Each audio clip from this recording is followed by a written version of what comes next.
From a spectacular summer of blockbusters to a disappointing fall lineup, how will the writers and actor strikes affect family content? This is Common Sense Explains. Hollywood is experiencing its first dual stoppage of writers and actors in 63 years, halting production across the industry and wreaking havoc on the entertainment business. Fall network schedules are now saturated with reality competitions and game shows, and streamers could be in trouble if an agreement isn't reached soon. Movie studios are also bumping the release dates of big films. Sony moved back the release of the Ghostbusters sequel and even pushed Spider-Man Beyond the Spider-Verse off its 2024 slate. Disney says it's delaying each of the next 3 Avatar movies by a year, and Warner Brothers moved the highly anticipated Dune Part 2 from November to March. With Hollywood at a virtual standstill, consumers should expect delays on both the little and the big screens. Hi everyone, I am Lorena Taboas. I am joined by Betsy Bosdek, Common Sense Media's editorial director, to talk about the impact of the strikes on family content this fall. Betsy, you have talked a lot about this before, that there are not enough family movies already in theaters. How do you think that the strikes are going to affect family content even further now? I think it's going to affect family content the same way it's going to affect every other large tentpole movie this fall and probably into the winter at this point. Release dates are moving. We've seen movies like Dune and Ghostbusters and Spider-Man lose their dates or get pushed way back. So far, there are some big fall titles holding steady, like the Marvels and the new Trolls movie. But, when part of the impact of the strike is that the actors aren't available to promote their work on talk shows and in other forums. And so if studios are relying on that to get their ticket sales, then they may wait until they have a talent available to do that. Something that I think is really interesting that I feel like hasn't really been discussed as much is animated content. So animators are organized under a different union, but voice actors that are striking with SAG-AFTRA are part of the strikes.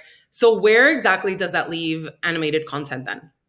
In a whole gray area. I had to do some reading on this myself and figure out all the nuances. But basically, the animators and the writers are in a separate union, but the actors are in the same union. So voice recording for new movies and TV shows is pretty much on hold right now. So if there's something that was already in progress, which a lot of animated movies take a really long time to complete, so they could have, they have some stuff that's in the can that they can still release.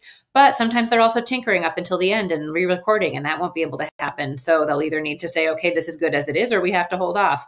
And some titles that are perhaps animated in other languages will come to the US with subtitles versus an English dub available. So let's talk about the streaming industry. We already know that streamers they've kind of been struggling a little bit to keep subscribers.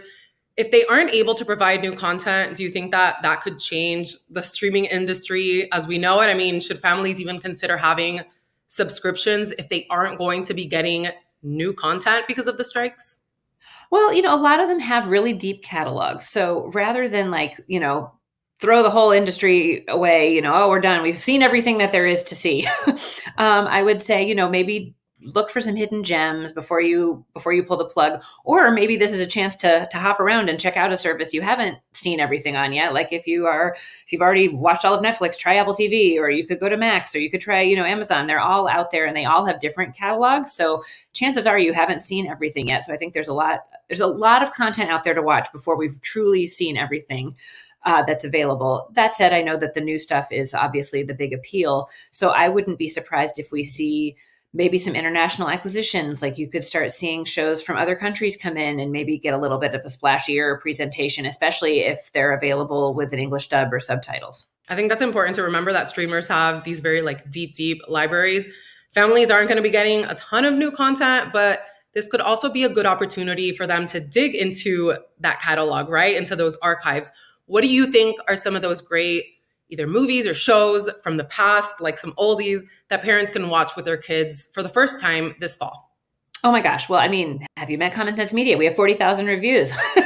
That's the place to go, I think, for a lot of great recommendations. We have our Common Sense Selection Seal program for movies and TV shows, where that is our best of the best. And there are, hundreds of those. We have coming up for the fall. We have cozy fall movies, everything from, Charlie Brown to E.T. to, Coco you can watch with your family again, or for the first time if your kids are now getting to the age where they haven't seen it before. Halloween is on the horizon. We have lists of Halloween movies. And, it's always important for parents to remember to take a minute to use our resources and make sure that a movie that they're thinking of nostalgically is not, inappropriate for kids, that they're not misremembering. So we can help with that. But there is no shortage of great options out there for families this fall or anytime. E.T. I'm writing that on my list for things to watch with my son in the coming months because we have not seen that together. I was surprised at how much my kids dug it, for considering that it is now, many years old. Yeah. So there's a ton of stuff that we can watch with our kids coming this fall. Even though it's not new, it'll be new for them. So excellent recommendations. Thank you so much, Betsy, for coming on as always. And thanks to all of you for tuning in. You can find the ratings and reviews for the movies Betsy just mentioned at commonsensemedia.org. A reminder that your support helps us develop resources that support kids' digital healthy habits. You'll find a link to donate in the episode description. And don't forget to like and subscribe to this channel. Until next time.